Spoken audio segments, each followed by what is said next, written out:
Após muito suspense e emoções, se é que a gente pode colocar dessa forma, o julgamento de Bruno Henrique teve sim um final feliz. Ainda bem para nós, né? Torcida do Flamengo cobra jornalista. É Pix? Débito? Débito. BAP explica a proposta de veto ao gramado sintético. Também tem. Jogador desejado pelo Fla entra na barca do River Plate. É, galera, quem te viu e quem te vê, hein? Paris Saint-Germain, Real Madrid, de olho em cria do Mengão. Esse vale muito. A gente conta já já quem é. E também tem. Michael pode ir para rival da Série A do Campeonato Brasileiro. É.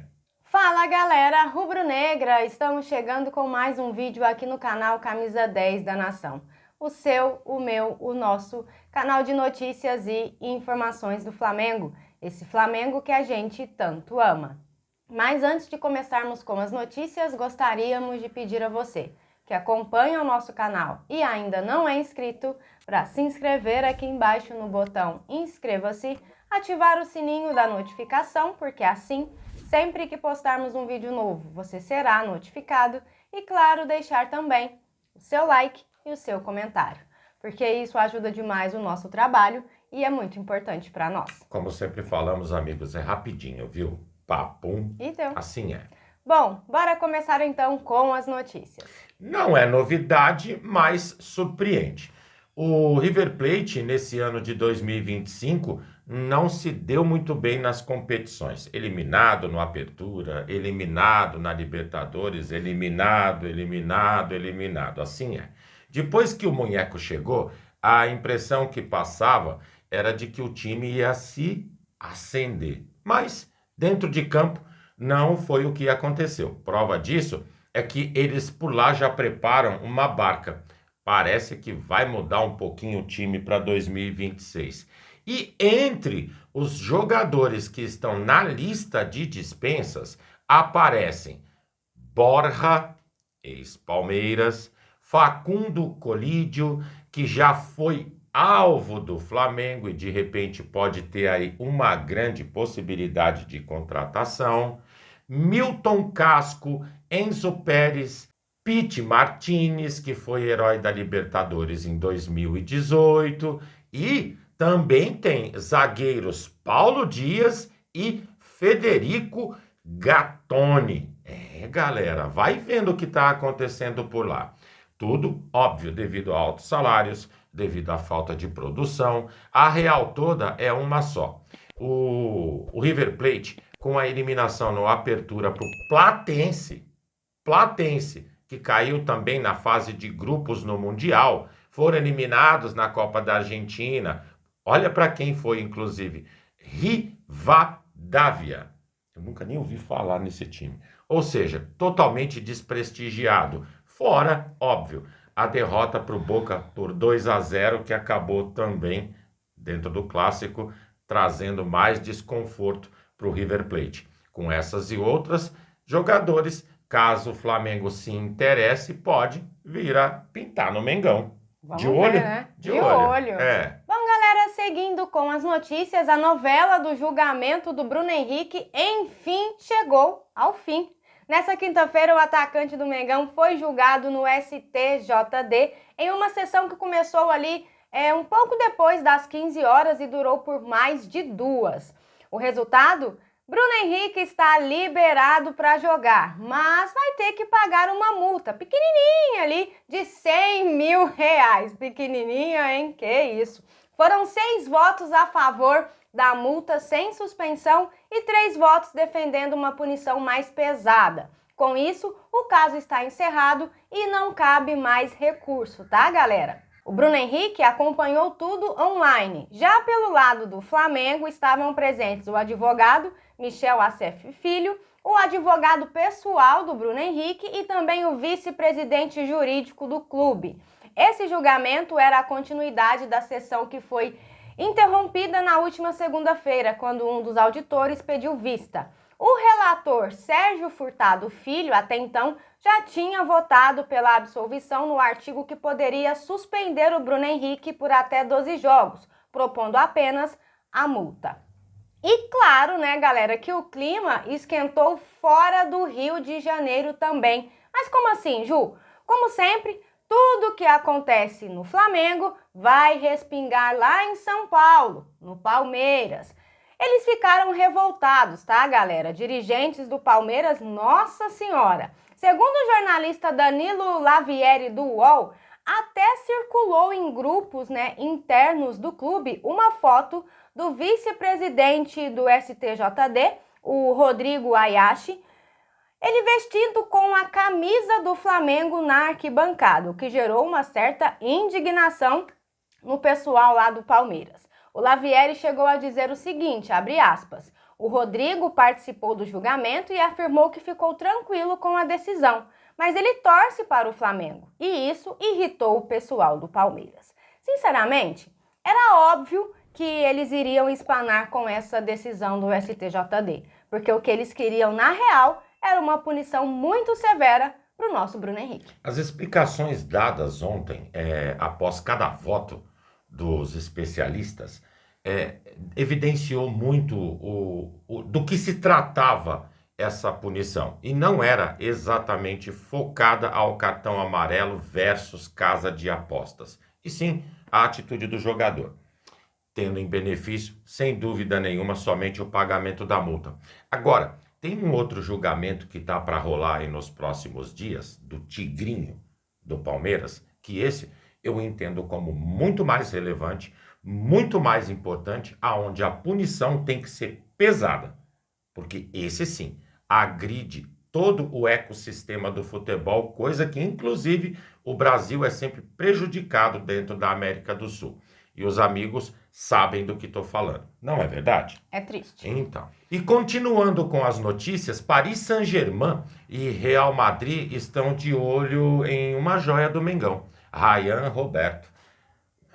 Bobos, hein? 17 anos. Chegou no Mengão em 23. E hoje o passe desse atleta está avaliado em 50 milhões de euros. Segundo o Fabrício Lopes, existem algumas curiosidades com relação a esse jogador. O processo ainda está muito no início, os dois times estão acompanhando o processo de evolução do jogador. E não se assustem se de repente pintar alguém aí interessado de verdade e fazer uma proposta oficial. Até porque, principalmente, esses dois clubes investem muito em jogadores jovens.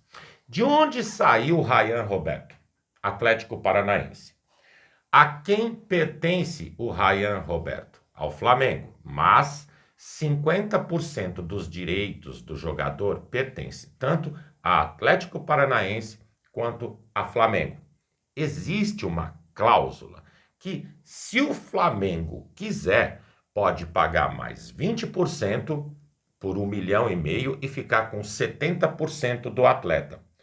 O Atlético Paranaense, que não é bobo, se ofereceu para pagar esses 20% e ter os 70% do jogador, depois que viu a valorização do atleta, principalmente depois da Copa São Paulo. Só lembrando, ele, além de tudo, é goleador. O menino está com 21 gols até o momento nas competições que o Flamengo vem disputando. Óbvio que a resposta do Flamengo foi um não, porque o direito de aquisição dos 20% é do Flamengo, não do espertinho Atlético Paranaense. Com essas e outras, possivelmente, o Flamengo vai exercer o direito e vai pagar por esses 20% e ficar com a maioria da porcentagem do atleta e esperar essa oportunidade de negociação. Não teve oportunidade no time principal, talvez ali nas primeiras partidas, acredito, do Campeonato Carioca. Fora isso, a gente já viu ele brilhar na final da Libertadores e também na final do Mundial contra o Barcelona. Tudo isso atrai atenções e a gente espera que, se realmente concretizado, que o menino seja feliz. Aguardar as próximas movimentações que promete. Seguindo com as notícias, ainda falando sobre o Bruno Henrique, depois da decisão do STJD, as redes sociais simplesmente explodiram. E não foi só de comemoração não, tá, galera? Mas de cobrança, e cobrança bem direta ao comentarista Paulo Vinícius Coelho, o PVC. Ju, mas por quê? Explico. Na segunda-feira, galera, ele ironizou o fato do BH poder ser punido apenas com multa e mandou essa aqui, ó. Beleza, eu pago, quer? Vamos lá, 100 pau? 100 mil reais? A gente paga aqui, passa no débito, beleza? Vamos embora. É no débito que é para pagar? A gente paga no débito. Então se desenha aí um cenário positivo para o Bruno Henrique. Ele disse isso, galera, no canal UOL, insinuando que apenas seria branda. Pois é, e se ele falou, tá falado, né, galera? E a torcida do Flamengo, óbvio que não ia deixar isso passar em branco, né? Começou uma chuva de comentários nas redes sociais depois da decisão do STJD. Tivemos comentários assim: e aí, PVC, quer pagar no débito ou no crédito? Já saiu a sentença. Mais um: o STJD vai te mandar a chave Pix, PVC. E mais um: cadê o Pix palmeirense, PVC? Bom, o PVC gosta de ser todo certinho, né, galera? E dizem que promessa é dívida. Então, ele tá devendo aí 100 mil reais. Há algumas décadas atrás, quando o PVC apareceu, era um cara que eu curtia, gostava dos comentários dele, principalmente aquele lance que ele tem de recordar times de décadas passadas. Hoje, eu peguei um ranço desse cara. Não, ficou bom. Credo. E continuando com as notícias, galera, pode vir de São Paulo uma proposta de contratação do Michael. A gente já previa, no início do ano inclusive, Michael tá saindo do Mengão, assim como existe a possibilidade, a gente trouxe para os amigos do Cebolinha e também do Juninho, fora outros que não são utilizados pelo Mengão. Mas, segundo o UOL, o Corinthians, por intermédio de Dorival Júnior, tem interesse na contratação do jogador. Alto salário, pouco utilizado no Flamengo, tudo isso faz com que o Mengão possivelmente, realmente, queira se desfazer do atleta. Só me chamou a atenção um detalhe. O Corinthians quer tentar a contratação do Michael de graça. O Michael já recebeu, inclusive na janela de meio de ano, algumas propostas do mundo árabe, que o Flamengo ia meio que trocar 6 por meia dúzia no valor que investiu na contratação do jogador. Fica meio complicado, né, esse negócio de achar que todo mundo tem que ser bonzinho porque os caras estão devendo, não tem grana, você não acha? Ah, não tem dinheiro para pagar, não compra. Pois simples é. assim. Um outro nome cobiçado do Flamengo pelo Corinthians é o do Everton Cebolinha, galera. Só que esse daí o buraco é um pouco mais embaixo. Por quê? Primeiro, o Grêmio tem interesse em repatriar. Possibilidade de continuidade no Flamengo até existe. Porém, o Corinthians não tem grana. Então, é somente um desejo, que possivelmente não vai muito adiante também. Desejar, a gente deseja tanta coisa, a gente só não tem dinheiro para comprar. Estamos na mesma situação. É bem por aí, não é? Uai, que isso, né? Bom, galera, seguindo com as notícias, o Flamengo soltou uma carta aberta defendendo mudanças no fair play financeiro. O Carlos, inclusive, trouxe essa notícia, tá? Mas um ponto que chamou mais a atenção foi o veto ao gramado sintético. Aí o presidente BAP explicou melhor essa posição em entrevista ao Poder 360. Segundo ele, o gramado sintético só foi aprovado pela FIFA em situações extremas, em países que passam aí 8, 9 meses debaixo da neve, e que se não houvesse essa possibilidade para eles, não existia futebol por lá, porque é impossível, né, galera? Ou seja, era para ser uma solução apenas emergencial. Só que alguns clubes brasileiros importaram essa ideia para economizar na manutenção, que realmente é caríssima. O BAP até explicou o tamanho dessa diferença. Ele disse assim: Flamengo e Fluminense gastam cerca de 50 milhões de reais por ano para manter o gramado natural do Maracanã, que recebe cerca de 80 jogos por ano. Nós, no Flamengo, acreditamos que não é justo que você tenha um diferencial competitivo pelo tipo de gramado que você joga. É mais caro ter a grama. E ele ainda mandou essa aqui, galera. Nosso ponto de vista é que se você não tem condição de praticar o futebol em campo de grama, talvez você não possa disputar a Série A do Brasileirão. Polêmico?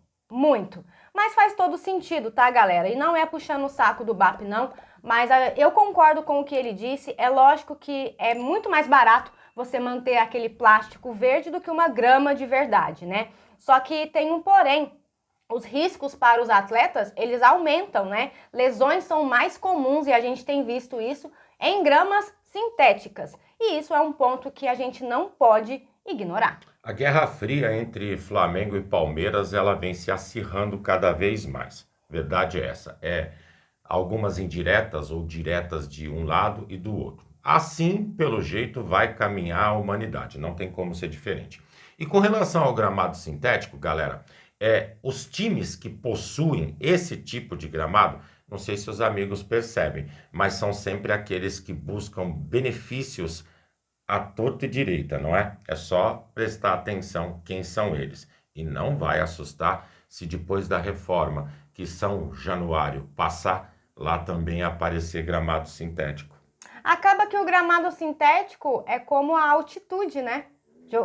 Times que jogam na altitude têm vantagem aos times que não jogam. E um time que joga na grama sintética acaba tendo vantagem em cima de um time que não joga. E o Flamengo normalmente é punido pelo sintético, sempre sai um jogador detonado depois de uma partida contra esses caras. Para nossa sorte, esse ano teve um time a menos na Série A que usa o gramado sintético, que é o Atlético Paranaense. Agora o restante tá tudo aí, inclusive um dos próximos jogos é o Mengão, jogando em Minas Gerais contra o Garnizé, em gramado sintético. Bom, galera, e essas eram as notícias que tínhamos para vocês agora pela manhã. Lembrando, você que é novo no canal e ainda não é inscrito, dá uma forcinha pra gente, botão aqui embaixo, já se inscreve, deixa o seu like, o seu comentário, compartilhem pra geral, porque vocês sabem, juntos somos mais fortes. Muito mais fortes, amigos. Pessoal, fiquem bem, uma excelente sexta-feira a todos vocês. Um grande abraço e até o próximo vídeo. Amigos e amigas. Tchau, tchau.